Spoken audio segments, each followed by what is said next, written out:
Hi friends, welcome back. This is your Arul. சரி வாங்க, ஒரு வழியா ரேணுகா போலி தான், இவர் ரேணுகா இல்ல சுடர் அப்படின்ற விஷயத்த டாக்டர் கண்டுபிடிச்சிட்டார் அப்படின்னு எல்லாருக்கும் சொல்ல எனக்கு ஆசை தான். ஸோ அதை சொல்றதுக்கு முன்னாடி என்ன நடந்துச்சு மல்லி சீரியல்ல ரியலா அப்படின்ற விஷயத்த பத்தி பார்க்கலாம், பேசலாம். என்னோட வீடியோ பிடிச்சிருந்த மறக்காம சப்ஸ்கிரைப், லைக், ஷேர் பண்ணுங்க.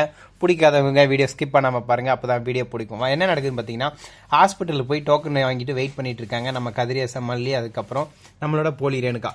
இவங்கெல்லாம் வெயிட் பண்ணிட்டு இருக்கு. இந்த டைம்ல தாங்க இந்த ஒரு சம்பவம் நடக்குது. என்னன்னு பாத்தீங்கன்னா, டாக்டர் வந்துடுறாரு. வந்ததுக்கு அப்புறம் டாக்டர், இவன் தான் நான் சொன்னாலே என்னோட பொண்ணு, பெரிய பொண்ணு ரேணுகா, இவளுக்கு தான் பிரச்சனை அப்படின்னு சொல்லவும், இதெல்லாம் கேட்டேன் சுடரோ, ஐயோ ஒருவேளை இந்த ஆள் உண்மையிலேயே நம்ம போலியும் கண்டுபிடிச்சிருவோம், பிடிச்சி அதுக்கப்புறம் மாட்டி விட்டா நம்ம கதை எல்லாம் அவ்வளவுதான், அம்பேஸ் மறுபடியும் உள்ள போனோம், ரெண்டாவது சொத்தும் கிடைக்காது, என்ன பண்ணலாம் அப்படின்ற மாதிரி சுடர் மனசுக்குள்ளே கனவு கொட்டெல்லாம் கட்டி யோசிச்சுட்டு இருக்காங்க. அப்படி இருக்கிற இந்த டைம்ல சுடர் சொல்றாங்க, எனக்கு இங்க விருப்பம் இல்லை மல்லி, இருக்க வா போலாம் அப்படின்னு சொல்லிட்டு சத்தம் போடுறாங்க.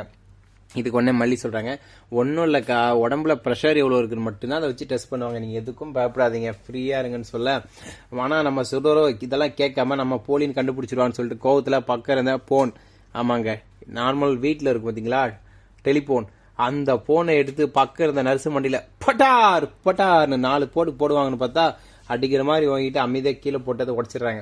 உடனே இதனால் காண்டான மல்லியும் சரி வாக்கா வெளியே போகலாம் அப்படின்னு சொல்லிட்டு கூப்பிட்டு போயிடுறாங்க. இதுக்கப்புறம் டாக்டரும் கதிரேசனும் மாற்றி மாற்றி பேசிட்டு இருக்காங்க. என்ன டாக்டர் இப்போ நடந்துச்சு, என்ன பண்றது இப்போ அப்படின்னு சொல்லிட்டு பேசிட்டு இருக்கும்போது டாக்டர் சொல்றாங்க, நீங்க ஒன்றும் ஃபீல் பண்ணாதீங்க கதிரேசன், இதுக்கு எல்லாத்துக்கும் ஒரு முடிவு இருக்கு, நான் ட்ரீட்மெண்ட் நான் கொடுத்தா எல்லாம் சரியாயிடும், அதுக்கு தேவையான எல்லா விஷயமும் நான் பண்றேன் அப்படின்னு சொல்லிட்டு இருக்காங்க. இதை கேட்ட உடனே மல்லியோ கதிரேசனும் வீட்டுக்கு கிளம்பி வந்துட்டாங்க. ஆமாங்க, வீட்டுக்கு வந்ததுக்கு அப்புறம் நம்மளோட போலி டுபாக்கூர் இருக்க பாத்தீங்களா ரேணுகா, அவளுக்கு வடிச்சு கொட்டி சாப்பாடெல்லாம் ஊட்டி விடுறாங்க மல்லி. அதுக்கப்புறம் கதிரேசனுக்கும் சோறு போடுறாங்க. அதுக்கப்புறம் வாங்க சார் சாப்பிடுங்க சார் அப்படின்னு சொல்லவும் கதிரேசனும், ஏமா அப்படி சார் சார்னு சொல்ற, அப்பான்னு கூப்பிடுமா, அட பைத்தியக்கார நாயே, உன் பொண்ணு நல்லா இருக்கணும், அவ திருந்தி மீன்ஸ் பைத்தியம் தெளிஞ்சு நல்லா வரணும்னு சொல்லிட்டு மல்லியை அப்பான்னு கூப்பிடு அம்மானு கூப்பிடுங்கிறே, நாளைக்கே அவ தெளிஞ்சு நல்லானதுக்கு அப்புறம் மல்லியை அடிச்சு வெளியே துரத்திட்டு உன் பொண்ணை வாழ வைக்கணும் தான் நீ நினைச்ச. அப்படிப்பட்ட ஒரு மானம் கட்டவங்க வாயில வர்றது அம்முட்டும் விஷங்க பாத்தீங்களா, இது எவ்வளவு பெரிய தப்பான விஷயம். மனசுக்குள்ள இப்படி ஒரு கேவலமான எண்ணத்தை வச்சுட்டு என்ன சொல்றான் பாத்தீங்களா, அப்பான்னு கூப்பிடணுமா.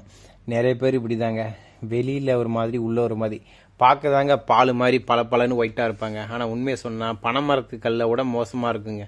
நம்ம தென்னங்களுக்கு பார்த்தீங்களா, அந்த மாதிரி போதை கிளப்புற அளவுக்கு மோசமாக அவங்களோட ஆட்டிடியூட் இருக்கும். அந்த மாதிரி தான் என்னதான் இருந்தாலும் பாலும் கல்லும் ஒன்றாயிட முடியாது இல்லையா, ஆனால் பார்க்கும்போது ரெண்டும் ஒரு மாதிரி தான் தெரியும் தூரத்துலேருந்து பார்த்தா. அந்த மாதிரி தான் கதிரேசனோட பாசமும் மல்லி மேலே பாசம் காட்டுற மாதிரி காட்டி மிகப்பெரிய மோசத்துக்கு மல்லி ஆளாக்க போகிறான். என்னத்துக்கு இந்த ஆளுக்கு இந்த வேலைன்னே தெரில. மல்லியும் கிட்டத்தட்ட அவன் பொண்ணு மாதிரி தானுங்க, இதை எதுவுமே ஏற்றுக்காம மல்லிக்கே பெரிய ஆப்பா வைக்கணும்னு சொல்லிட்டு கதிரேசன் யோசிச்சுட்டு இருக்காரு.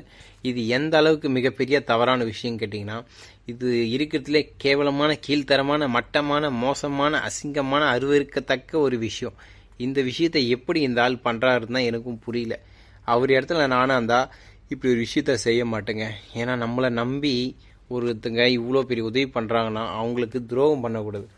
நல்லது பண்ணலாம் பரவாயில்ல, கெட்டது பண்ணக்கூடாது, ஓகேங்களா. அப்படிப்பட்ட துரோகம் பண்றாரு. ஸோ நண்பர்களே, இனி என்ன நடக்குது பார்ப்போம். தேங்க்யூ.